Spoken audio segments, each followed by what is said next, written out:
Hey, my name is Ali Mirza, and I'm a senior at Spring Valley High School. And as an Islamic scholar, I'd like to ask you what your opinion is. Do you think that caricatures and political criticisms and political cartoons of the Prophet Muhammad should be allowed under the rights of free speech given by the First Amendment in the U.S. Constitution? I don't think that this should be allowed, or this is allowed in under any concept of freedom of religion. Every freedom has some limits. Every freedom. You can't enjoy a freedom as your right without certain limits. Everyone has to accept certain limits.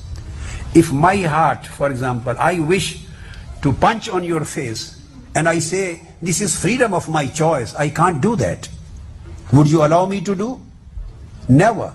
You say, if your heart wish to do like that, so it may be your wishful thinking, but I have my own right to protect myself.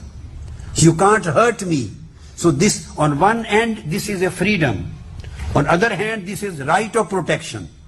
In the same way, if we can't infringe an individual right of protection, how are we allowed to infringe the right of the protection of religion? And every prophet, maybe Holy Prophet Muhammad, maybe Jesus Christ, maybe Moses, or maybe the holy scriptures or the holy persons of the Hindu religion, or the Buddha, or many other. Those followers of the religion who have their faith, their respect for their religion and their holy books, it is against, on the one hand, if it is known as to be the freedom of expression, or the other hand, it is against the protection and the respect of religions. Respect of your own, you can say, your feelings as human beings. So this act is hurting your feelings and human beings. This is against your human rights. That's why, you know, the Holocaust, defying the Holocaust was made prohibited, and there is punishment for that. Why? That the people are not left free to harm the feelings of a certain religious community. So you can't deny that.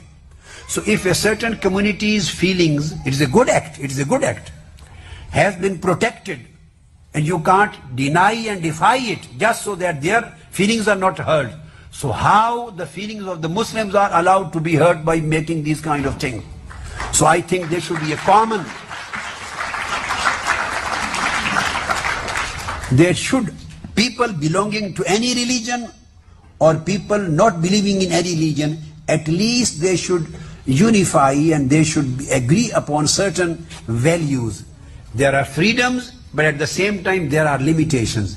If we cross the limitations, then no freedom will remain freedom. It will become aggression. It will become interference. It will become transgression.